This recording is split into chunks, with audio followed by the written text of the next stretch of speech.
Muy buenas tardes, vamos a continuar con el desarrollo de la unidad número 1. Esta ya es la tercera y última parte. Y vamos a empezar con el empirismo inglés de John Locke.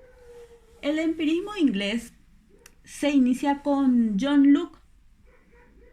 Para John Locke, el conocimiento se constituye por medio de ideas. Toma Locke la palabra idea en un sentido que antes y después de él no ha tenido en la filosofía. La toma como traducción en lengua moderna de la palabra latina cogitatio, utilizada ya por Descartes con su célebre frase que habíamos estudiado en la clase anterior, que es cogito ergo sum, pienso, luego existo.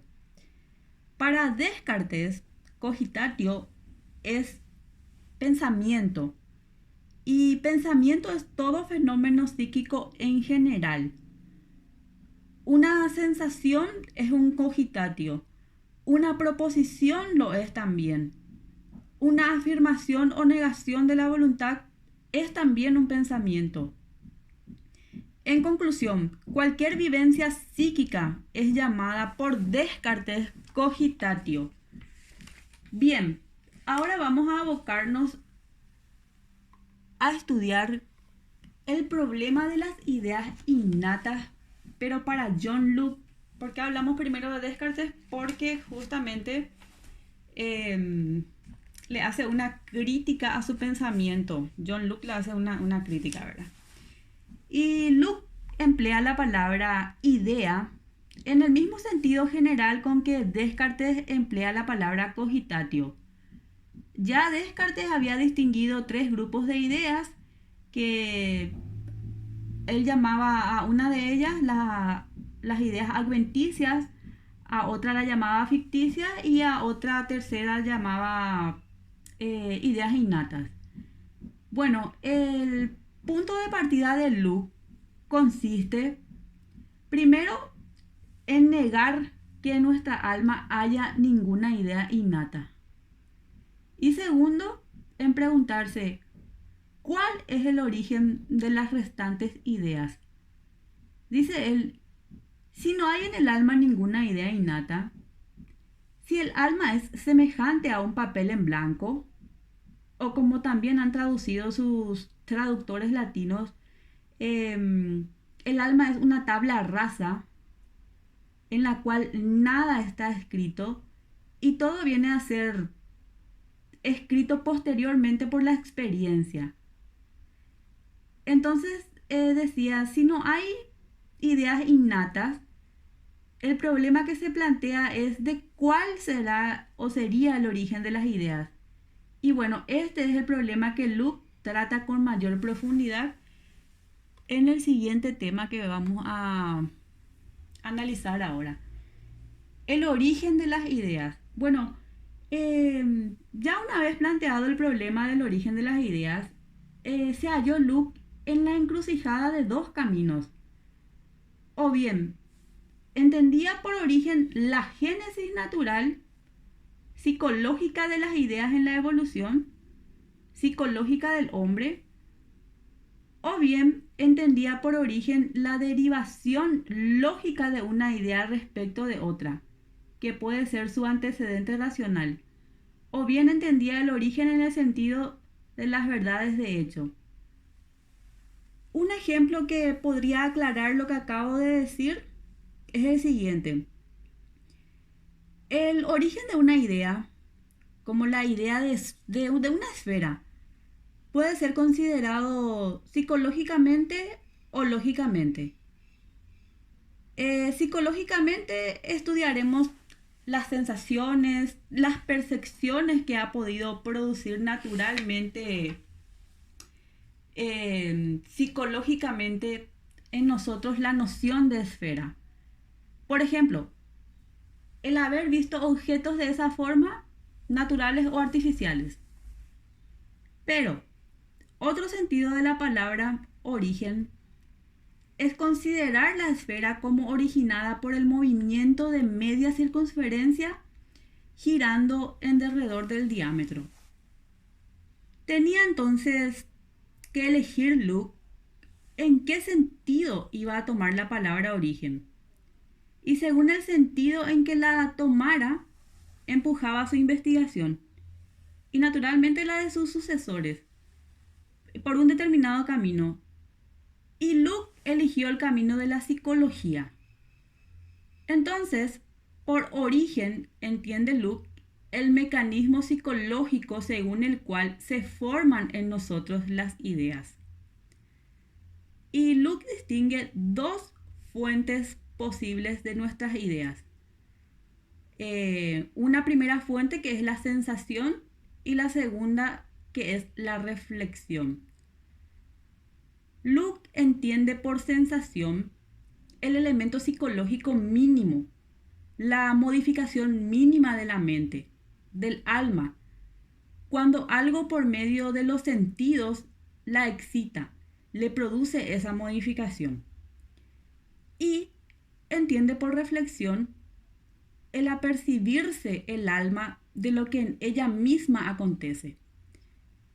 De modo que la palabra reflexión no tiene en Luke el sentido habitual, sino que tiene un sentido equivalente al de la experiencia interna. Mientras que la palabra sensación vendría a significar la experiencia externa. Ahora vamos a hablar un poquito del pensamiento de Hume. David Hume se llama el filósofo. Y vamos a abocarnos para ello a estudiar su filosofía. Bueno, su método filosófico. Tenemos que tener en cuenta que toda la filosofía de Hume se puede definir por su método. Y el método es sencillísimo.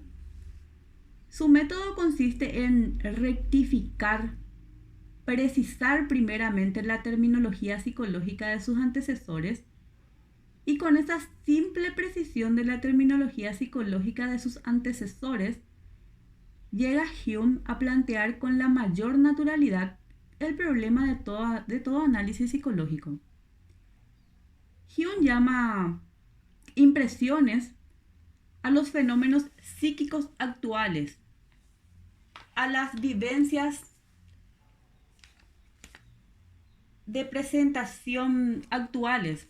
Por ejemplo, yo ahora tengo la impresión de verde y llama ideas restringiendo ahora un poco el sentido de esta palabra a los fenómenos psíquicos reproducidos, a las representaciones. Por ejemplo, yo que tenía la impresión de verde hace rato, ahora ya no tengo la impresión de verde, pero pienso en ella, la recuerdo o la imagino y entonces tengo la idea de verde. De modo que tenemos impresiones, pero tenemos muchas más ideas que impresiones. Las impresiones que en un momento determinado tenemos son relativamente pocas comparadas con el montón de ideas que tenemos, puesto que de cada impresión que en nuestra vida hemos recibido, la huella que ha dejado y que yo reproduzco a la memoria, o sea, o a mi imaginación o a la asociación de ideas, constituye un caudal de ideas mucho más numeroso que el de impresiones, puesto que la impresión tiene que ser actual. Ya cuando es rememorada, no es impresión, sino es idea. De aquí se deduce clarísimo el método maravilloso de Hume. Las impresiones son lo dado, no plantean problema psicológico ni problema metafísico ninguno. Las impresiones constituyen lo que me es dado, lo que está aquí. La última realidad es la impresión. Pero las ideas plantean un problema, que es saber de qué impresiones proceden. Si una idea es simple, Si es, por ejemplo, el recuerdo del verde, ese recuerdo del verde tiene el origen clarísimo de haber recibido yo antes la auténtica impresión de verde. Bueno, ese es un ejemplo.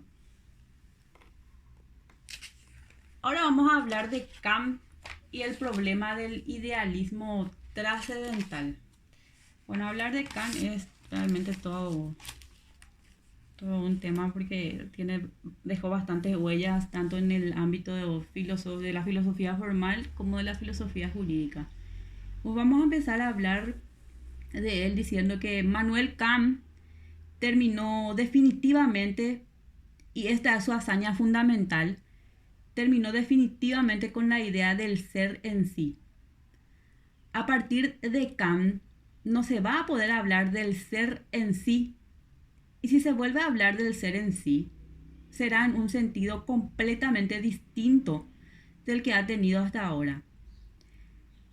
Kant va a esforzarse por mostrar cómo en la relación de conocimiento lo que llamamos ser es no un ser en sí, sino un ser objetivo, un ser para ser conocido, un ser puesto lógicamente por el sujeto pensante, puesto como objeto de conocimiento, pero no en sí, ni por sí, como una realidad trascendente. De este modo, Kant cierra un periodo de la historia de la filosofía, cierra el periodo que comienza con Descartes, y al cerrar este periodo nos da la formulación más completa y perfecta del idealismo trascendental. Pero también por otra parte, Kant abre un nuevo periodo, habiendo establecido Kant un nuevo sentido del ser, que no es el ser en sí, sino el ser para el conocimiento. El ser en el conocimiento abre Kant un nuevo periodo para la filosofía, que es el periodo del desenvolvimiento del idealismo trascendental que llega hasta nuestros días. Bueno, vamos a continuar hablando de la filosofía de Kant y podemos también darle el nombre de idealismo trascendental a su filosofía. La filosofía de Kant arranca también lo mismo que la de Descartes, de una previa teoría del conocimiento, pero mucho más acentuadamente que sus antecesores. Es para Kant la filosofía primeramente una teoría del conocimiento. Cuando Kant habla del conocimiento, habla de una ciencia físico-matemática ya establecida. Cuando habla del conocimiento, Kant se refiere al conocimiento científico-matemático de la naturaleza, tal como Newton lo ha definitivamente establecido. Una de las tres corrientes que convergen en Kant es la filosofía matemática de Newton. Para él, esta física matemática es un hecho que está ahí y que nadie puede conmover. Para Kant, la teoría del conocimiento va a significar ante todo y principalmente no teoría de un conocimiento posible, deseable como en Descartes, o de un conocimiento que se está haciendo, sino va a constituir la teoría del conocimiento. Y para Kant, esta teoría del conocimiento significa la teoría de la física matemática de Newton. Esto es lo que él llama el hecho de la razón pura. Este hecho es la ciencia físico-matemática de la naturaleza. Kant también se encargó de hablarnos de los juicios, tanto de lo que él llamaba en su momento juicios analíticos y juicios sintéticos. Bueno, para Kant, esa ciencia físico-matemática del cual estábamos hablando se compone de juicios, es decir, se compone de tesis, de afirmaciones, de proposiciones, en donde, en resumidas cuentas, de algo se dice algo, en donde hay un sujeto del cual se habla, algo del cual se habla y acerca del cual se emiten afirmaciones, se predican afirmaciones o negaciones, se dice es esto, es lo otro o es lo demás. Estos juicios son el punto de partida de todo el pensamiento de Kant. Sobre estos juicios se va a asentar toda su teoría del conocimiento. Y no olvidemos ni un solo instante, sino que recordémoslos constantemente, que estos juicios no son vivencias psicológicas, no son algo que nos acontece a nosotros, sino que son enunciaciones objetivas acerca de algo.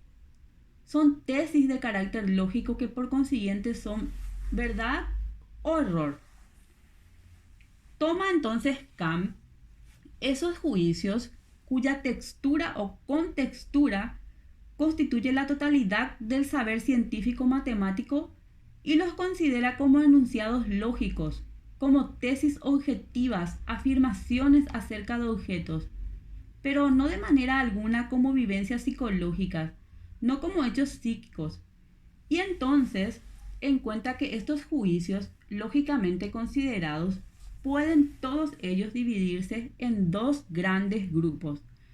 Pueden dividirse en los juicios que él llama analíticos y los juicios que él llama sintéticos.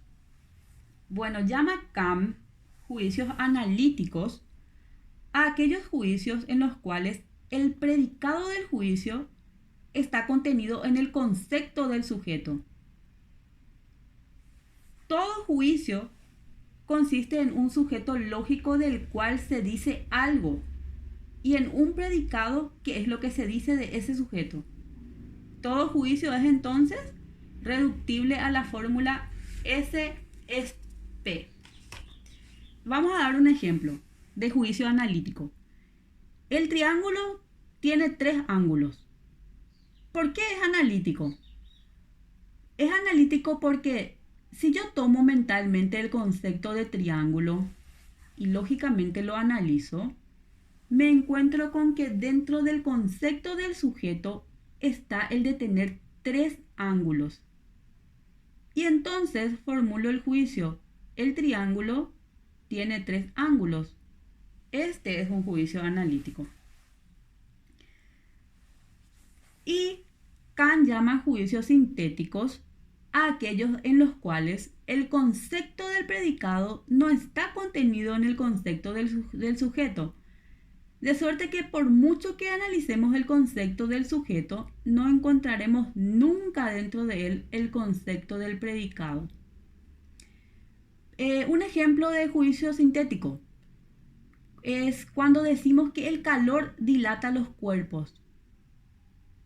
Por mucho que analicemos el concepto de calor, no encontraremos en él incluido, no encontraremos dentro de él el concepto de hidratación de los cuerpos, como encontramos en el concepto del triángulo el concepto de tener 3 ángulos.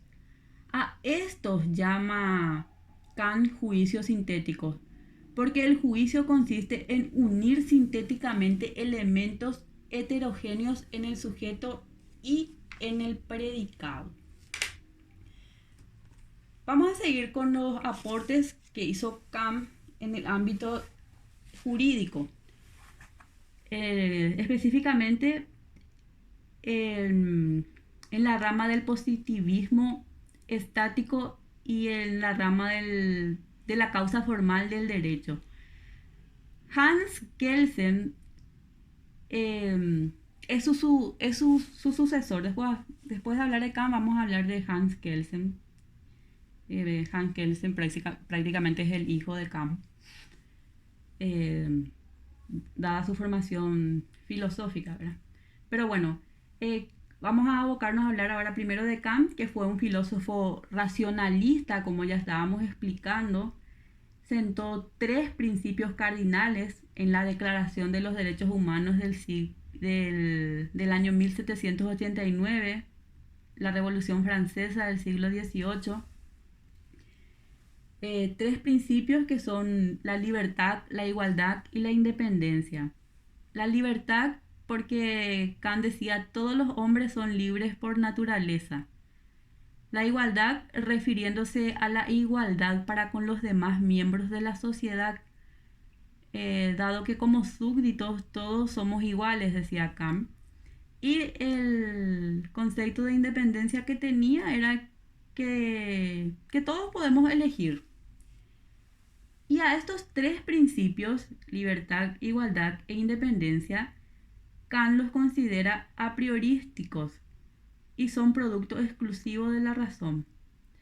El famoso a priorismo kantiano, algo que no necesita ser probado, algo que ya está, eso significa. Ahora, ¿cuál es el concepto del derecho que tenía Kant o la definición que dejó Kant? Bueno, Kant había dado una definición racionalista del derecho. El derecho para Kant es el conjunto de condiciones por las que el libre albedrío de uno puede concordarse con el libre albedrío de los demás, según una ley general de libertad. Y existen tres elementos en la definición dada.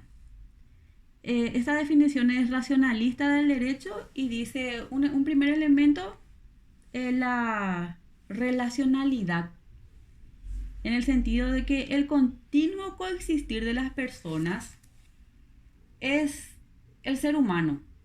Es un ser que se influye. Y Kant mira únicamente lo exterior, porque la relación de uno con el otro es eminentemente exterior. Kant habla además del imperativo moral que mira lo interior, que mira el aspecto interno de las personas. Sin embargo, el imperativo jurídico mira lo externo. Otro elemento que encontramos es la cuestión voluntaria, porque es una relación entre el arbitrio, los unos con los otros, y decía Kant que el derecho es esencialmente contractual. Para Kant el derecho es un contrato, es la suma del arbitrio, es el consentimiento dado por los demás. Y el fin perseguido no le interesa al derecho, porque el fin hace al contenido. A él le preocupa que las partes de manera independiente realicen el contrato, es decir, por su voluntad. Eso decía Kant con respecto al derecho. Bueno, ahora sí vamos a pasar a estudiar lo que decía o el pensamiento de Hans Kelsen. Bueno, Hans Kelsen, como les dije, era un legítimo hijo de Kant. Y solo luego de estudiarle a Kant podemos entenderle a Kelsen. Bueno, primeramente Hans Kelsen desarrolló la teoría denominada pura o general del derecho. Esta teoría pura o general del derecho mira al derecho como algo formal, algo al cual no le preocupa el contenido. Hans Kelsen es un filósofo estatista, es normativista, preocupado por el sociologismo y el historicismo jurídico. Le dio la denominación de ciencia pura al derecho. Buscó el estudio de los métodos del derecho, hizo toda la abstracción de los derechos singulares de los estados. Su teoría no es una teoría única, sino aplicada a toda la ciencia del derecho. El derecho es una ciencia positiva, por tanto, debe estar codificada en una norma, decía Hans Kelsen. El derecho para Hans Kelsen, primeramente, es autónomo. ¿Por qué? Porque dicta sus propias reglas. Hans Kelsen decía, el derecho está reglado por juicios del ser y del deber ser. Los juicios del ser se refieren a acaeceres, a sucesos fácticos, empíricamente percibibles. son los llamados juicios de hecho. Y los juicios del deber ser, que se refieren a lo que debe ser, a lo que debe acaecer, a lo que está normado como deseado. Por eso Kelsen sostiene que la sociedad es la ciencia de hechos, el derecho es la ciencia de normas, decía Hans Kelsen. Bueno, también decía que el derecho es sistemático. ¿Por qué? Porque sigue un orden, una armonía interrelacionada, dice. El derecho para Kelsen es un conjunto de normas. Y tercero, decía que el derecho es unitario. ¿Por qué? Porque el derecho tiene una sola y un único fundamento de validez y no tiene otro. Y es la norma fundamental de la sociedad, decía. Para Kelsen, el sistema solo es válido por la existencia de una norma fundamental. Y es ahí que dice que la norma fundamental de toda sociedad o de todo país es y debe ser siempre una ley escrita. Y fue él el que inventó también el tema del triángulo, de la pirámide de Kelsen, se la llama, era el orden de prelación de las normas. Y en la cúspide de ese triángulo él le colocó a la Constitución, que es la Carta Magna o la Carta Fundamental, la ley madre. Y después en el segundo eslabón le puso a los tratados, convenios, acuerdos ratificados y aprobados por el país. Y por último le puso a las leyes de inferior jerarquía. Bueno, él fue el famoso precursor o fundador de esa pirámide. Bueno, ahora vamos a hablar de Al Ross y su concepto del derecho. Bueno, Al Ross fue un representante primeramente del neopositivismo escandinavo o inglés. Al Ross tuvo una fuerte influencia en el siglo XX y decía, con respecto a la naturaleza del derecho, decía que su naturaleza es el estudio de la psiquis humana. Se va a la ciencia de la psicología. Lo mismo decía Al Ross: para buscar el fundamento del derecho hay que recurrir al derecho, decía. La naturaleza del derecho es el derecho vigente. Es no solo reconocer las reglas, sino vivir las reglas. Las reglas forman parte de uno, decía Al Ross.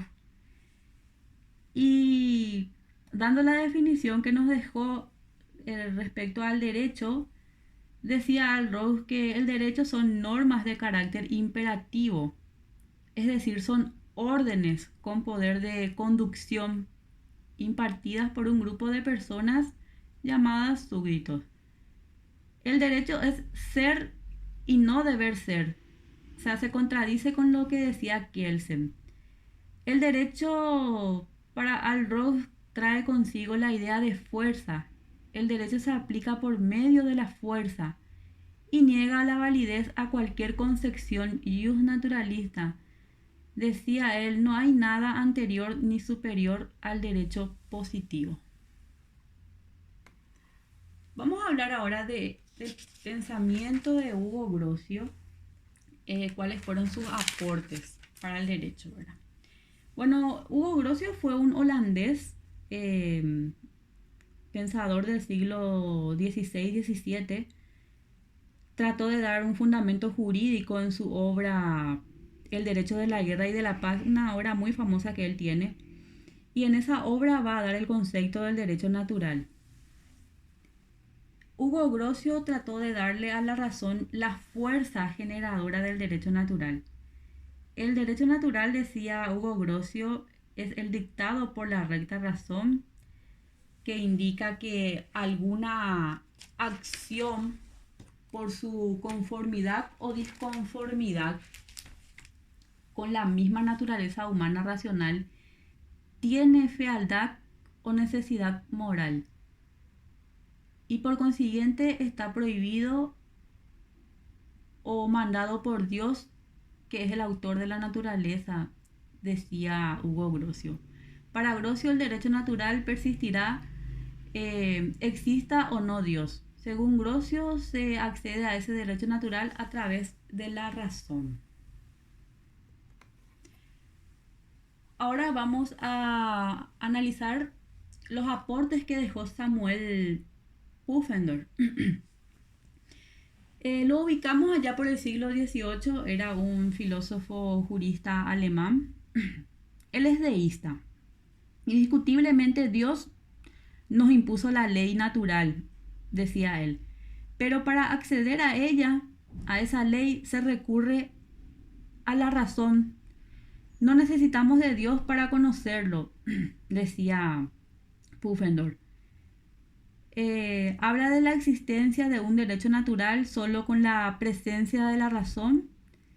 El punto de partida en la filosofía de Pufendorf es el afecto o sentimiento que tiene el hombre. Ese instinto que él llama sociabilidad. Este es un hecho empírico, es decir, demostrado a través de los sentidos. Y sobre ese hecho empírico va a elaborar toda su formación normativa. El instrumento que nos permite conocer este hecho de la sociabilidad del hombre es la razón, decía Samuel Pufendorf. Y el hombre se encuentra débil, desamparado, desprotegido. Entonces la sociedad surge como un instrumento capaz de amparar y de proteger al hombre, porque Dios ha dotado al hombre de esa sociabilidad para vivir y convivir con lo que hace, decía Samuel Pufendorf. Y Pufendorf decía que los deberes del hombre tienen tres fuentes. Una que es la razón, de la razón deriva el derecho natural. La segunda que es la autoridad, que es el mandato del legislador, del derecho positivo, ¿verdad? Y una tercera fuente que es la revelación divina, que le compete exclusivamente a la teología moral. El problema de Pufendorf es que endiosó la razón y creó un nuevo Dios, que es el hombre. Ahora vamos a estudiar el utilitarismo individualista de Jeremías Bentham. Y con eso vamos a terminar la unidad número 1. Bueno, Jeremías Bentham fue también un jurista, filósofo jurista del siglo XVIII, y él era muy egoísta. Jeremías Bentham decía que el principio utilitario fundamental es el placer. El derecho para él es un instrumento de placer, es un instrumento de utilidad. Lo justo para él es el placer y lo injusto para él es la insatisfacción. Decía Jeremías Bentham que el cálculo de los placeres es la moral. Bueno, la concepción utilitarista mira al hombre desde el momento en que él es útil a la sociedad. Por ejemplo, el hombre que trabaja le es útil a la sociedad. Estos utilitaristas, como Bentham, fueron muy extremistas y ven, por ejemplo, al mendigo, al anciano o a los discapacitados, es decir, a todo aquello que no le da un provecho a la sociedad. Ellos decían que el Estado no debe gastar en ellos. Decían que ellos no son útiles para la sociedad y por lo tanto no tienen que existir. Sin embargo, todo ser humano es útil y esto no lo puede negar absolutamente nadie. Bueno, hasta aquí el desarrollo de nuestra unidad número 1. Muchas gracias y buen fin de semana para todos.